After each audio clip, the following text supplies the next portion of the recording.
Do artists really have to starve to be true to their craft? Must the business side of creativity drain all inspiration?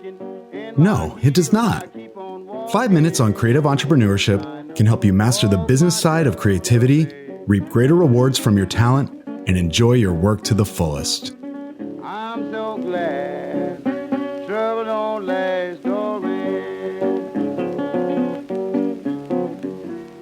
On Shark Tank, when one of the investors gets intrigued by a startup, before they make an offer, they almost always ask if the product has been patented.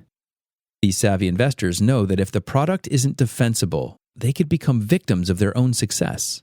As soon as they start gaining momentum, 100 knockoffs will hit the market, and without a patent, they have no defense. But for creative entrepreneurs, we can't patent our talent. We simply have to contend with the reality that the creative marketplace will always be offering up young new talent that's willing to work for rates that established creatives can't match. So how will you protect your creative practice from the competition? I'm Eric Holter, and I've been a serial creative entrepreneur for over 3 decades. After graduating from Rhode Island School of Design in 1991, I could cut and print beautiful wood engravings. But I had no idea how to run a business. They just don't teach enough about business in art school. Every spring, a fresh new set of creatives graduate from art school and hit the marketplace. Some will get jobs, but others will start freelancing. And they'll be hungry for creative opportunities to prove their talent. And while they may have some student debt to manage, all of their other expenses are as low as they'll ever be. No mortgage, no kids to feed, and saving for retirement is well off on the horizon. Since time is the biggest expense that factors into your costs and therefore your pricing, these energized young creatives are going to be willing to work harder and for less. Older, established creatives simply can't compete. So, how can you hedge against the competition? No doubt, there's no shortcut to experience, and many of your clients do value your experience and the dependability that comes from your much longer tenure in business. But how much do they value that? How much more can you charge compared to starting freelance rates before the difference starts to become more tempting than your clients can resist? If you want to stay competitive, you'd better not depend solely on how long you've been in business. You need a stronger position than that.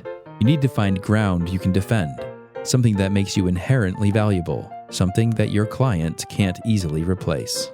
Of course, if you've been listening to 5 Minutes on Creative Entrepreneurship for very long, you already know the answer to this problem. Pinpoint positioning is the way to separate yourself from the competition. It's not exactly a patent, but in some ways, it's even better.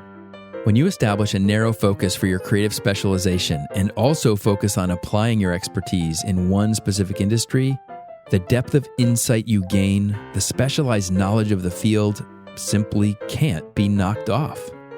It costs upward of $25,000 for a startup to apply for a patent without any guarantee that it will even be granted. And that paper means nothing unless the company is prepared to spend even more money on lawyers and lawsuits to defend the patent.